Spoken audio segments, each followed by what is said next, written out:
بسم اللہ الرحمن الرحیم۔ یہاں پر میں تمہیں ایک سبق آموز واقعہ سنانا ضروری سمجھوں گا۔ یہ کوئی عام واقعہ نہیں، بلکہ یہ وہ انجام ہے جو انسان خود اپنے ہاتھوں سے لکھتا ہے اور اپنی آنکھوں سے دیکھتا بھی ہے۔ کہتے ہیں دلی کا شہر تھا، شہر کے آخری کنارے پر ایک بہت بڑا کچرے کا ڈھیر لگا ہوا تھا۔ دلی کا شہر تھا اور شہر کے آخری کونے پر ایک بہت بڑا کچرے کا ڈھیر لگا ہوا تھا۔ آپ جانتے ہیں کہ کچرے کے ڈھیر میں بدبو کے سوا کچھ نہیں ہوتا، مگر حیرت کی بات یہ تھی کہ اسی بدبو، اسی گندگی اور اسی ذلت کے درمیان ایک 40 سالہ شخص اپنی زندگی گزار رہا تھا۔ اسی بدبو کے اندر 40 سالہ شخص اپنی زندگی کے شب و روز گزار رہا تھا۔ لوگ شہر میں عزت ڈھونڈتے ہیں، مگر وہ شخص کچرے کے ڈھیر میں اپنی بدبختی کو رو رہا تھا۔ جو بھی وہاں سے گزرتا تھا تو وہ شخص آہستہ آہستہ اٹھتا اور بلند آواز میں کہتا، لوگو مجھ سے عبرت حاصل کرنا، جو میں نے کیا وہ مت کرنا۔ اس کا ایک ہی جملہ تھا۔ جو بھی شخص وہاں سے گزرتا، اس کے قریب سے یا دور سے یا جہاں تک اس کی آواز پہنچ پاتی، وہاں سے جو شخص بھی گزرتا تھا تو یہ شخص کہتا تھا، لوگو مجھ سے عبرت حاصل کرنا، جو میں نے کیا ہے وہ مت کرنا۔ اس کی بات میں دکھ بھی تھا اور ہمیشہ کے لیے پچھتاوا بھی تھا۔ لوگ اس جملے کو سنتے، چند لمحے کے لیے ٹھہرتے اور پھر اپنی اپنی مصروفیات میں آگے بڑھ جاتے۔ ہر کوئی اسے نظر انداز کرتا، مگر وہ شخص ہر آتے جاتے شخص کو بلند آواز میں یہی کہتا تھا، لوگو مجھ سے عبرت حاصل کرنا، جو میں نے کیا ہے وہ مت کرنا، جو میں نے کیا ویسا مت کرنا۔ اگر کرو گے تو یاد رکھنا تمہارا انجام بھی میری طرح کا ہی ہوگا۔ یہ بات وہ روز دہراتا تھا۔ ہر گھنٹے بعد، ہر آدھے گھنٹے بعد وہ یہ جملہ دہراتا تھا، بغیر تھکے، بغیر رکے، جیسے اسے معلوم ہو کہ اس کے پاس کہنے کو اب یہی ایک جملہ بچا ہے، اس ایک جملے کے سوا اور کچھ بھی نہیں بچا۔ اس لیے وہ بار بار کہتا تھا، لوگو مجھ سے عبرت حاصل کرنا، جیسے میں نے کیا ہے ویسا مت کرنا۔ حیران کن بات یہ تھی کہ اسی شہر میں ایک آوارہ کتا بھی رہتا تھا، جو ہر شام کہیں نہ کہیں سے اپنے دانتوں میں کچھ نہ کچھ اٹھا کر اس کے پاس آتا تھا۔ کبھی بچا ہوا کھانا، کبھی کوئی سوکھی روٹی، اور وہ کتا سوکھی روٹی اٹھا کرنا خاموشی سے اس شخص کو دے دیتا یا اس کے سامنے رکھ دیتا، اور یہ شخص ادھر ادھر دیکھتا کہ کوئی دیکھ تو نہیں رہا، پھر چپکے سے کتے سے لیا گیا کھانا، کتے سے لی گئی روٹی اٹھاتا، کھا جاتا، اپنی بھوک مٹا لیتا۔ کچرے میں پڑا ہوا یہ بدقسمت شخص دن رات روتا تھا، کتے کے منہ سے نکلا ہوا روٹی کا ٹکڑا بھی کھاتا تھا، بھوک مٹاتا تھا، دن رات روتا تھا، روتے روتے ہاتھ اٹھا کر دعا بھی مانگتا تھا، اللہ مجھے معاف کر دے، مگر اس کی کوئی بھی دعا قبول نہیں ہوتی تھی۔ وقت گزرتا رہا، آنسو ختم نہ ہوئے، دن رات روتا رہا، فریادیں نہ بدل سکیں، اور ہر نئی صبح اس کے لیے ایک نئی آزمائش لے کر آتی تھی۔ وہ باتوں باتوں پر یہ ایک ہی جملہ دہراتا رہتا تھا کہ لوگوں مجھ سے عبرت حاصل کرنا، جو میں نے کیا ہے وہ مت کرنا۔ اللہ کا کرنا ایسا ہوا کہ اسی دور کے بادشاہ نے ایک رات خواب میں دیکھا، خواب کی دنیا میں کسی کہنے والے نے کہا، اے بادشاہ جلدی سے جاؤ، دلی کے شہر کے کچرے کے ڈھیر پر ایک شخص اپنی زندگی گزار رہا ہے، اسے اپنے پاس لے آؤ اور اپنی دولت کا وزیر خزانہ بنا دو۔ یہ خواب دیکھنا ہی تھا کہ بادشاہ کی دونوں آنکھیں کھلی کی کھلی رہ گئیں، دل میں ایک عجیب سی گھبراہٹ پیدا ہو گئی، نیند یکا یک غائب ہو گئی۔ بادشاہ بستر پر اٹھ بیٹھا، دیر تک یہی سوچتا رہا کہ یہ کیسا حکم ہے، یہ کیسا خواب ہے۔ اتنی بڑی سلطنت، اتنا بڑا خزانہ، اور خزانے کا وزیر وہ شخص جو کچرے کے ڈھیر پر پڑا زندگی گزار رہا ہے۔ بادشاہ نے خود کو سمجھایا کہ شاید یہ محض ایک خیال ہے، یہ محض ایک عام سا خواب ہے، یہ سوچ کر دوبارہ بادشاہ لیٹ گیا، آنکھیں بند کر لیں، مگر جیسے ہی دوسری مرتبہ نیند آئی تو وہی خواب پھر سے سامنے آ گئے، وہی آواز، وہی حکم۔ اس بار اور بھی واضح انداز میں دکھایا گیا کہ اے بادشاہ دیر مت کر، دلہی شہر کے کچرے کے ڈھیر پر ایک شخص بڑی ذلت کی زندگی گزار رہا ہے، اسے وہاں سے اٹھاؤ اور اپنے خزانے کا وزیر خزانہ بنا دو۔ اس مرتبہ خواب میں کوئی ابہام نہیں تھا، اس مرتبہ خواب میں کوئی کمی نہیں تھی، پیغام بالکل صاف تھا۔ اچانک بادشاہ کی آنکھ کھل گئی، دل زور زور سے دھڑک رہا تھا۔ اب اسے یقین ہو چکا تھا کہ یہ خواب نہیں بلکہ اللہ کی طرف سے ایک خاص اشارہ ہے۔ وہ جان چکا تھا کہ یہ خواب جھوٹے خوابوں میں سے نہیں بلکہ اللہ کی طرف سے ایک واضح اشارہ ہے۔ جیسے ہی صبح کا سورج طلوع ہوا میرے بھائیوں، تو بادشاہ نے فوراً ایک عالم صاحب کو بلایا۔ یاد رہے اس دور میں جب بڑے بڑے بادشاہوں کو کوئی مسئلہ درپیش آتا تھا تو وہ امیروں کو نہیں بلاتے تھے بلکہ عالموں کو بلایا کرتے تھے، دینداروں کو بلایا کرتے تھے، کیونکہ وہ جانتے تھے کہ دولت مسئلہ بڑھاتی ہے مگر علم مسئلہ حل کرتا ہے۔ علم صرف فتویٰ نہیں دیتا، وہ دل کو راستہ بھی دکھاتا ہے، وہ حق اور باطل میں فرق بھی سمجھاتا ہے۔ اس دور کے بادشاہ اپنی حکومت کو علم کے سہارے سنوارتے تھے، یہی وجہ تھی کہ فیصلوں میں انصاف ہوتا تھا۔ مگر آج تو سب کچھ الٹ پلٹ ہو گیا ہے نا۔ آج مسئلہ ہو تو علم والے کو نہیں دولت والے کو بلایا جاتا ہے۔ آج عقل کی جگہ پیسہ بولتا ہے اور حق کی جگہ مفاد فیصلہ کرتا ہے۔ یہی وہ تبدیلی ہے جس نے سکون کو بے چینی میں اور عدل کو انتشار میں بدل دیا ہے، کیونکہ جب رہنمائی علم کے بجائے دولت کرنے لگے تو پھر معاشرے کا بگاڑ یقینی ہو جاتا ہے۔ خیر میرے بھائیوں، بادشاہ نے عالم کو بلایا، اسے تنہائی میں بٹھایا اور پچھلی رات کا پورا خواب سنایا۔ بادشاہ کا خواب سننے کے بعد عالم صاحب نے چند لمحے خاموشی اختیار کی، پھر آہستہ آواز میں بولے، بادشاہ سلامت، آپ کا خواب بالکل سچا ہے۔ میں نے اپنی ان آنکھوں سے اس شخص کو دیکھا ہے، وہ دلہی شہر کے کچرے کے ڈھیر پر لیٹا رہتا ہے اور وہ روزانہ آنے جانے والوں کو یہی کہتا ہے، اے گزرنے والوں، مجھ سے عبرت حاصل کرنا، جو میں نے کیا ایسا مت کرنا۔ یہ سن کر بادشاہ کے دل میں ایک عجیب سی کپکپاہٹ دوڑ گئی، جیسے حقیقت نے خواب کا ہاتھ تھام لیا ہو۔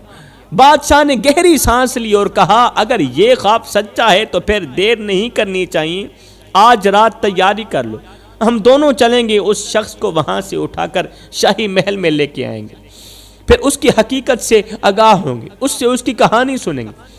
سب سے پہلے تو اس کی عبرت ناک کہانی سنیں گے، پھر اسے شاہی خزانے کا وزیر بنا دیں گے۔ میرے محترم بھائیو، یاد رکھنا، بادشاہوں کو فقیر اور فقیروں کو بادشاہ بنانا یہ صرف اللہ کے ہاتھ میں ہے۔ اللہ جب چاہتا ہے تو کچرے میں پڑے انسان کو عزت کے تخت پر بٹھا دیتا ہے، اور جب چاہتا ہے تو تخت پر بیٹھے انسان کو عبرت کی مثال بھی بنا دیتا ہے۔ یہ دنیا محنت سے نہیں، حکم الہی سے پلٹتی ہے۔ نہ مال ہمیشہ ساتھ دیتا ہے، نہ طاقت ہمیشہ قائم رہتی ہے، اصل طاقت وہی ہے جو اوپر سے عطا ہوتی ہے۔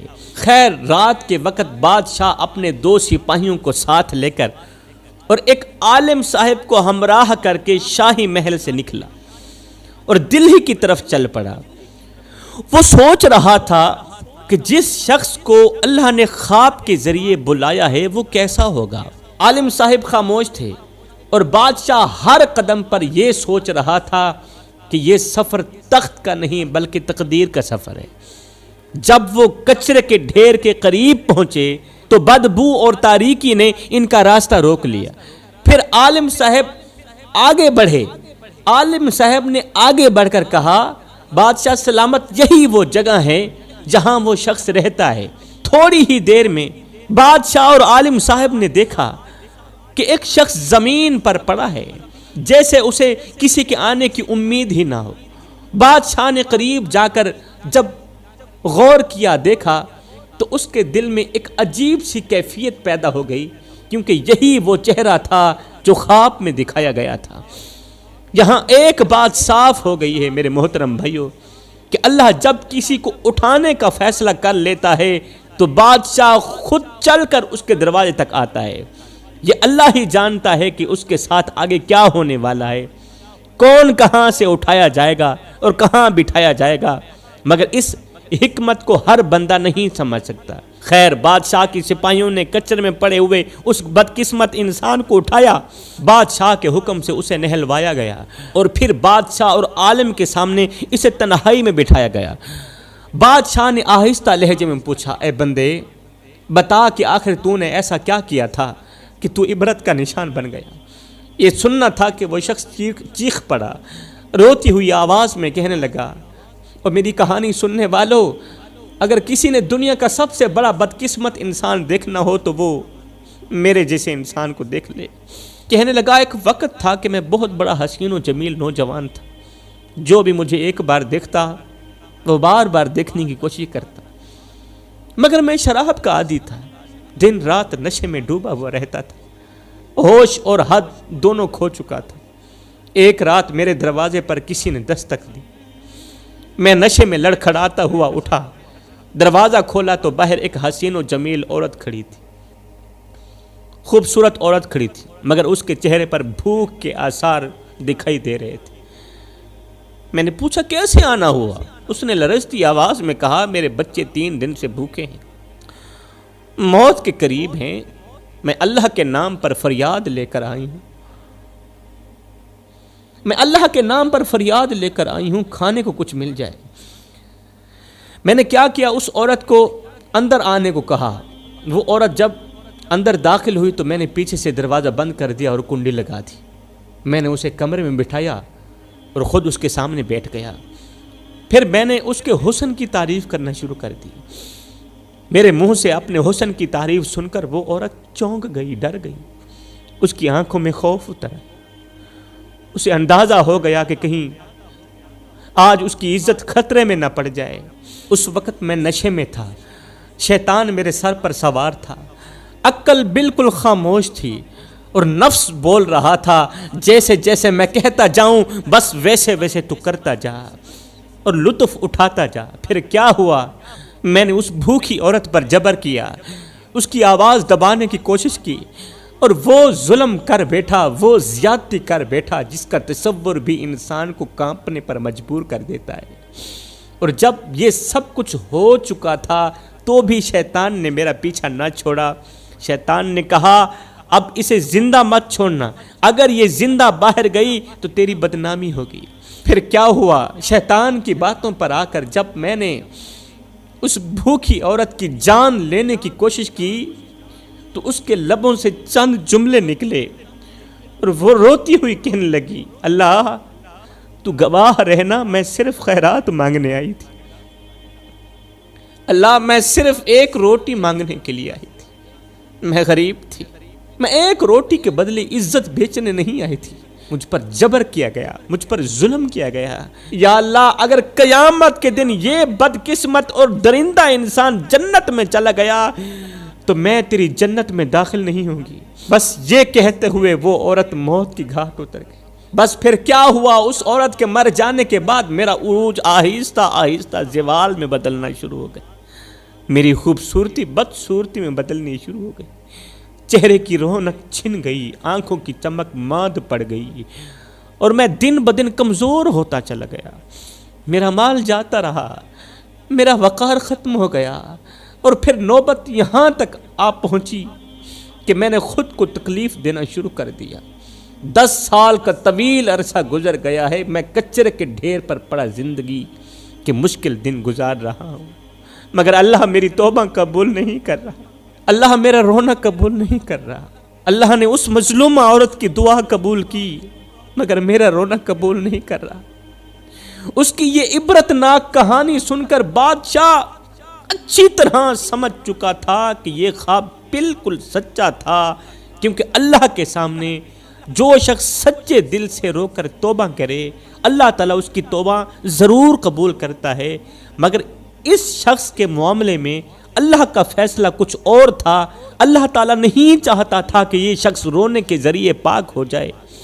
یہ شخص جب روتا تھا تو اللہ تعالیٰ کی رحمت جوش میں آتی تھی، اللہ کا رحم جوش میں آتا تھا، اللہ تعالیٰ سے بخشنے پہ آتا تھا، مگر اس عورت نے کہا تھا اللہ اگر یہ کمینہ تیری جنت میں چلا گیا تو میں تیری جنت میں داخل نہیں ہوں گی۔ اللہ تعالیٰ اس کی توبہ قبول نہیں کرنا چاہتا تھا، اس لیے اللہ نے چاہا کہ اسے دنیا کی اور زیادہ آزمائش میں ڈال دیا جائے۔ اللہ نے چاہا کہ اسے خزانے کا وزیر اعظم بنا دیا جائے تاکہ یہ دنیاوی خواہشات میں دفن ہو جائے، نفسانی لذتوں میں گم ہو جائے اور رونا بھی بھول جائے، توبہ کرنا بھی بھول جائے۔ یاد رکھنا جب اللہ کسی انسان کو مہلت نہیں دینا چاہتا تو وہ اسے دنیا کی آسائشوں میں الجھا دیتا ہے، ہاں، تاکہ وہ عیش میں ڈوب کر اللہ کی یاد سے سرے سے ہی غافل ہو جائے۔ دوسرے ہی دن بادشاہ نے اس بدقسمت شخص کو شاہی خزانے کا وزیر اعظم بنا دیا۔ جب وہ خزانے کا وزیر اعظم بنا تو اس نے پھر رونا چھوڑ دیا، توبہ کرنا بھول گیا اور پہلے سے زیادہ دنیا کی لذتوں میں ڈوب گیا، پہلے سے زیادہ گناہ کرنے لگا، پھر پہلے سے زیادہ شرابیں پینے لگا۔ 20 سال اس نے نفس پرستی اور خواہشات کے پیچھے گزار دیے، اور پھر ایک دن کیا ہوا، زندگی کا سورج غروب ہو گیا، اس کا انتقال ہو گیا، مگر اصل انجام اس کے مرنے کے بعد سامنے آیا۔ جب اس بدقسمت وزیر کی قبر کھودی گئی تو قبر کے اندر سکون نہیں بلکہ عذاب تھا۔ قبر سانپوں، کیڑوں اور بچھوؤں سے بھری ہوئی تھی اور ہر طرف قبر کے اندر آگ ہی آگ تھی، یوں لگتا تھا جسے جہنم کے تمام دروازے قبر کی طرف کھول دیے گئے ہوں، کیونکہ اسی قبر کے دائیں بائیں اس مظلوم عورت کے 2 بچے دفن تھے۔ دائیں بھی ایک بچہ دفن تھا، بائیں بھی ایک بچہ دفن تھا، وہ بچے جو بھوک کی وجہ سے ماں کی جدائی میں مر گئے تھے۔ ایک کی قبر ایک طرف تھی، دوسرے کی قبر ایک طرف تھی، درمیان میں اس ظالم کی قبر آ گئی، اس لیے اس کی قبر جہنم کے گڑھوں میں سے ایک گڑھا بن چکی تھی۔ یہ انجام سب کے لیے عبرت بن گیا۔ یہ ثابت ہو گیا کہ دنیا کی دولت کبھی انجام نہیں بنتی اور مظلوم کی آہ کبھی خالی نہیں جاتی۔